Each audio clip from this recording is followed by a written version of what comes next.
Senior सहाफ़ी और तजिया कार जावेद चौधरी के मुताबिक आप अगर एक पाकिस्तानी हैं, आप और आपका ख़ानदान अगर इस मुल्क में रहना चाहता है तो आपको ये चंद सबक अपने दिमाग की गिरा से बांध लेने चाहिए। पहला सबक, हमारे मुल्क में किसी भी वक्त किसी के साथ कुछ भी हो सकता है। आपको यकीन ना आए तो जुल्फ़िकार अली भुट्टो, जनरल ज़िया-उल हक़, ग़ुलाम इसहाक़ खान, फ़ारूक अहमद लगारी, बेनज़ीर भुट्टो, जनरल परवेज़ मुशर्रफ और शरीफ फैमिली का तजिया कर ले। इमरान खान का हशर भी देख लें। ये लोग मुल्क के ताकतवर तरीन लोग थे, लेकिन इनका क्या हशर हुआ, इनका क्या हशर हो रहा है। आप मुल्क के 5 साबिक़ आर्मी चीफ्स का प्रोफाइल भी निकाल कर देख लें, आपको इनकी हालत पर भी तरस आएगा। आप चीफ जस्टिस हजरात के साथ होने वाली अनहोनियों की फहरिस्त बना लें। मैंने अपनी आंखों से पुलिस के ताकतवर अफसरों के हाथों में हथकड़ियाँ देखी हैं, जजों को अपनी फाइलें उठाकर मारे मारे फिरते देखा है, नैब के अफसरों को तहरीरी माफ़ी मांगते देखा है। मैंने मुल्क के ताकतवर तरीन सियासी ख़ानदान को पूरे ख़ानदान समेत GIT के सामने पेश होते देखा है। मैंने मुल्क के नामवर ब्यूरोक्रेट्स को जेलों में धक्के खाते भी देखा है। मैंने मुर्तज़ा भुट्टो जैसे लोगों को बेनज़ीर भुट्टो की हुकूमत में कराची की सड़क पर तड़पते देखा है। सदर अयूब खान के दौर में मुल्क में 22 अमीर तरीन ख़ानदान थे। वो तमाम ख़ानदान भुट्टो के दौर में ख़त्म हो गए। बैंकों और बहरी जहाज़ों के मालिक 10 बरसों में कोड़ियों के मोहताज हो गए। दुनिया की सबसे बड़ी कार्गो कंपनी कराची में थी। इसके पास 350 बहरी जहाज़ थे। आज इसका मालिक लाहौर में गुमनाम ज़िंदगी गुजार रहा है। चुएन लाई बीको कंपनी की फैक्ट्री देखने लाहौर आए थे। बीको के मालिक CM लतीफ़ बाद अज़ा जर्मनी के एक गांव में गुमनाम ज़िंदगी गुजार कर फौत हुए। शरीफ फैमिली 3 बार ज़ीरो हुई। मलक रियाज मुल्क के अमीर और बासर तरीन शख्स है। मैंने 20 साल से हुकूमतों के हाथों जलील होते देख रहा हूँ। पाकिस्तान पीपल्स पार्टी की हुकूमत 5 बरसों में अपनी लीडर बेनज़ीर को इंसाफ ना दे सकी। आसफ़ अली ज़रदारी के ख़िलाफ़ आज भी करप्शन के मुकदमे चल रहे हैं।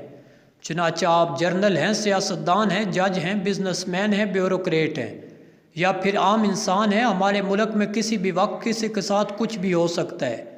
आपको इस मुल्क में बहरहाल इस खौफ के साथ ज़िंदगी गुजारनी होगी। दूसरा सबक, आप अगर खुशहाल हैं और गैर मारूफ हैं तो फिर आपको कोई ख़तरा नहीं। आप लाखों लोगों से बेहतर ज़िंदगी गुजार सकते हैं। आप फिर तमाम महकमों, तमाम इदारों को मैनेज कर लेंगे। आप सुबह उठें, नाश्ता करें, दफ्तर जाएं, पैसे कमाएं, शाम को वॉक करें, फैमिली के साथ अच्छा वक्त गुजारें और 9 बजे सो जाएं। आपको कोई नहीं पूछेगा जिस दिन आपके पास पैसे कम हो गए, या आप लाइट में आ गए, या लोग आपके नाम और शक्ल से वाकिफ़ हो गए। उस दिन आपकी ज़िंदगी अजाब बन जाएगी। इस दिन आप धोती संभालने पर मजबूर हो जाएंगे। तीसरा सबक, हमारे मुल्क में इंसान के पास पैसा ज़रूर होना चाहिए, लेकिन ये ज़रूरत से बहुत ज़्यादा नहीं होना चाहिए। आपके पास अगर पैसा नहीं तो अजाब है, ये अगर बहुत ज़्यादा है तो ये बहुत बड़ा अजाब है। मैंने पूरी ज़िंदगी किसी भी शख्स को भूख से मरते नहीं देखा, लेकिन मैं लोगों को ज़्यादा खाने की वजह से रोज़ मरते देखता हूँ। मैं लोगों को गुर्बत की वजह से परेशान देखता हूँ, लेकिन मैंने आज तक किसी रईस शख्स को भी खुश नहीं देखा। आपके पास अगर ज़रूरत से 4 गुना ज़्यादा दौलत मौजूद है तो फिर आप किसी दिन अपने साले, बहनोई, भाई, दामाद या फिर नालायक बेटे की हवस का लुकमा बन जाएंगे।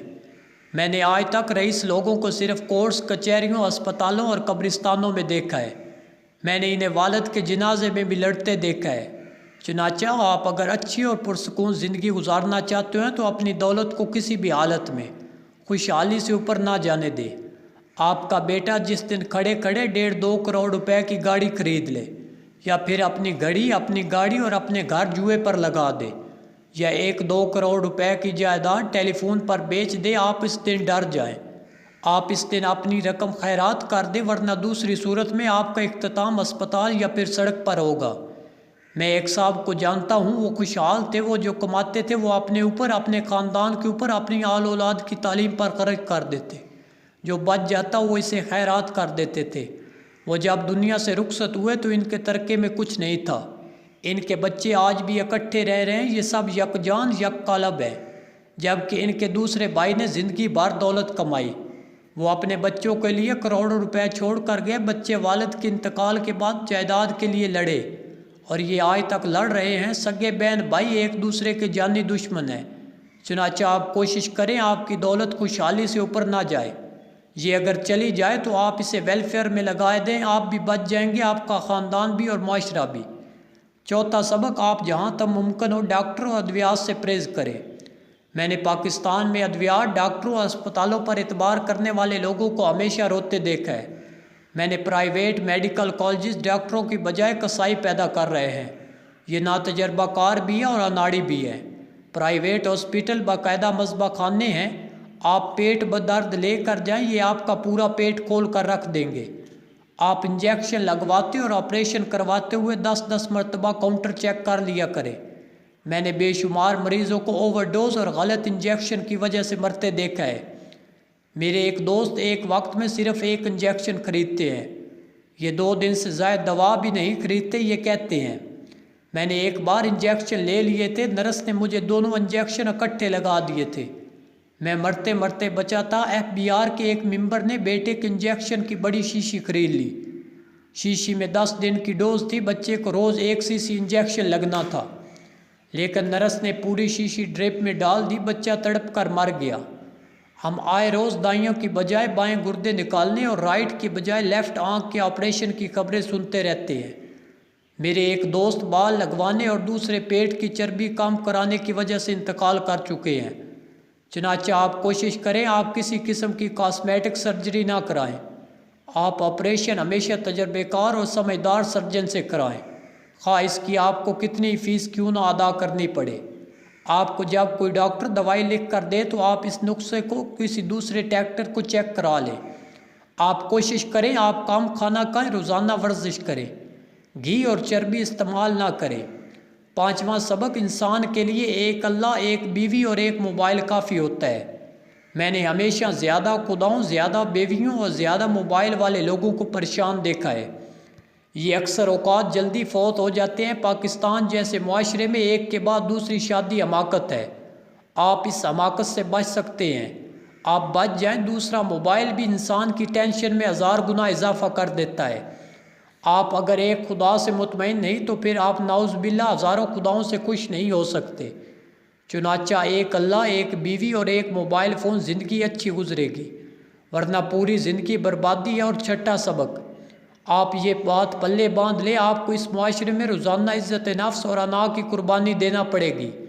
آپ جب بھی گھر سے باہر نکلیں، آپ جس کے ساتھ بھی لین دین کریں، آپ جس سرکاری یا غیر سرکاری دفتر میں جائیں، آپ کے ساتھ دھوکہ بھی ہوگا، آپ کے ساتھ وعدہ خلافی بھی ہوگی، آپ کی عزت نفس بھی ضرور روندی جائے گی۔ چنانچہ آپ جب بھی کسی سے ملیں اور آپ جب بھی کسی کے ساتھ ڈیل کریں، آپ ذہنی طور پر انا کی قربانی کے لیے تیار رہیں۔ اس کی وجہ سے آپ کو بہت کم تکلیف ہوگی، ورنہ آپ بہت جلد بلڈ پریشر کے مریض بن جائیں گے اور آپ پھر بہت جلد قبرستان پہنچ جائیں گے۔